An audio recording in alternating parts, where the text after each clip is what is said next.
കൊതിയൂറും അമ്പലപ്പായസം അഥവാ കടും പായസം ഉണ്ടാക്കുന്നത് എങ്ങനെയെന്ന് നോക്കാം. ഇവിടെ ഞാൻ യൂസ് ചെയ്തേക്കുന്ന അരി ഉണക്കലരിയാണ് കേട്ടോ. പായസം റൈസ് എന്നാണ് ഇവിടെ US സ്റ്റോറിലൊക്കെ അവൈലബിൾ ആണ്. അപ്പോൾ നന്നായി കഴുകിയിട്ട് ആവശ്യത്തിന് വെള്ളം ഒഴിച്ചിട്ട് ഒരുവിധം വേവിച്ചെടുക്കണം. നന്നായി വെന്തും പോകരുത്, എന്നാൽ വേവും വേണം, ആവശ്യത്തിന് വേവ് വേണം. കാര്യം അത് കഴിഞ്ഞിട്ട് ശർക്കര പാനി അരിച്ചൊഴിച്ച് കഴിഞ്ഞാൽ പിന്നെ അത് നന്നായി വേവത്തില്ല. അപ്പോൾ അതിന് മുമ്പേ വേവിച്ചെടുക്കണം.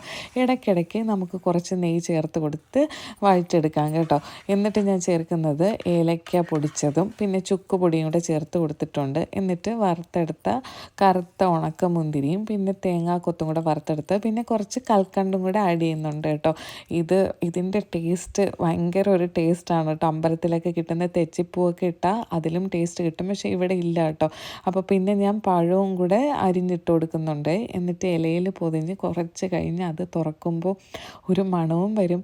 നമ്മൾ അമ്പലത്തിൽ നിന്നൊക്കെ കിട്ടുന്ന ആ ഒരു ഫീല് നമുക്ക് കിട്ടും കേട്ടോ. ഇവിടെ തെച്ചിപ്പൂ ഇല്ലാത്തതുകൊണ്ടാണ് കേട്ടോ ഇടാതെ. നാട്ടിലാണെങ്കിൽ ഇട്ട് നോക്കണേ.